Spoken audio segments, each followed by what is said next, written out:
Hello friends, Deepa की अतरंगी बातों की दुनिया में आप सबका एक बार फिर से स्वागत है। दोस्तों, हम में से हर कोई सफलता की ऊंची उड़ान भरना चाहता है, परंतु कभी कभी ऐसा लगता है जैसे कोई चीज, कुछ ऐसी बात है जो हमें पीछे की ओर खींच रही है। हम में से हर कोई सफलता के मार्ग पर तेजी से आगे बढ़ना चाहता है, परंतु कभी कभी ऐसा लगता है जैसे कुछ ऐसा है जो हमारे राह में रोड़े अटका रहा है। आज मैं इसी संदर्भ में दो कहानियां सुनाऊंगी आप सबको।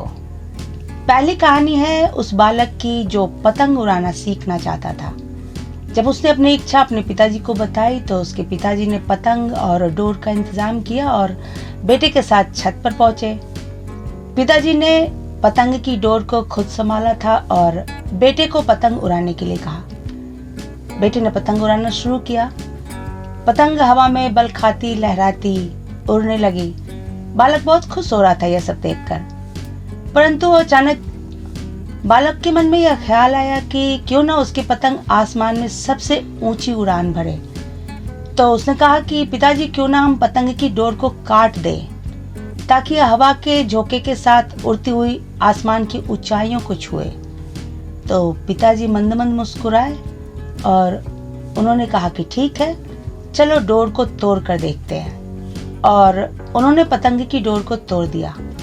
पतंग थोड़ी दूर बल खाती लहराती हुई आसमान की ऊंचाइयों तक तो उठी, परंतु थोड़ी ही देर के बाद वह लड़खड़ाती हुई नीचे की ओर गिरने लगी और एक झाड़ में उलझकर फट गई। बालक बहुत मायूस हो गया। तब पिताजी ने बालक को यह समझाया कि अगर हम चाहते हैं कि हमारी पतंग आसमान की ऊंचाइयों को छुए तो उसका डोर से बंधा होना जरूरी था। दोस्तों, हमारी जिंदगी भी बिल्कुल इस पतंग के जैसी है। जब तक हमारी जिंदगी हमारे मूल्यों, हमारे संस्कारों के डोर से बंधी होती है, तभी तक हम आसमान की ऊंचाइयों को छूते हैं। जैसे ही हम अपने मूल्यों और संस्कारों से दूर होते हैं, लड़खड़ाकर हम कहीं उलझ जाते हैं और हमारा अस्तित्व तक समाप्त हो जाता है। और दोस्तों, दूसरी कहानी है साधु बाबा के बिल्ली की। एक जंगल में साधु बाबा की कुटिया थी। वहां से कहीं एक बिल्ली रास्ता भटक कर आ गई थी। तो साधु बाबा ने उसे अपने आश्रम में भोजन और पानी दिया।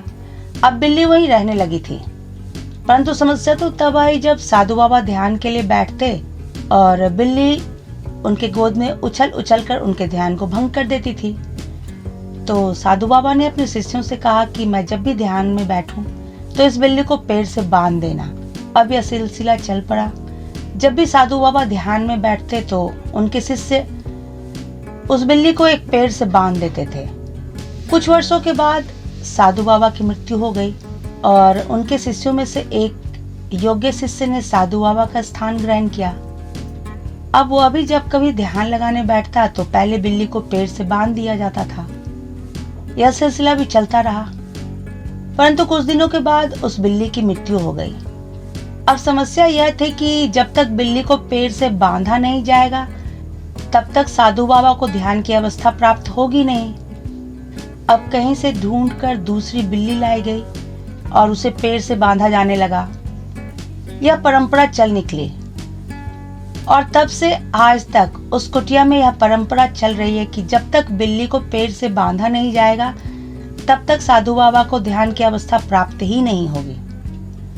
दोस्तों, हम में से हर किसी ने ऐसी ही किसी बिल्ली को पाल रखा है अपनी जिंदगी में। यह बिल्ली अर्थात कपोल कल्पित परंपराएं, वैसी परंपराएं जिनका कोई आधार नहीं है, बस हम उसका पालन किए जा रहे हैं। हमने कभी यह जानने की भी कोशिश नहीं की कि इसके पीछे का लॉजिक क्या होगा, यह उचित भी है या नहीं। और दोस्तों, मेरे ख्याल से ऐसी परंपराएं हमारे सफलता के राह में रोड़े अटकाने का ही काम करती है। तो दोस्तों, मेरा ख्याल है कि अगर हम सफलताओं की ऊंची उड़ान भरना चाहते हैं तो यह आवश्यक है कि हम अपने मूल्यों, अपने संस्कारों के डोर से बंधे रहें, परंतु इस प्रकार की कपोल कल्पित परंपराओं से जल्द हमें अपने आप को मुक्त करना चाहिए। दोस्तों, ऐसी ही कुछ अन्य तरंगी बातों के साथ मैं फिर से हाजिर होंगी। तब तक के लिए बाय बाय।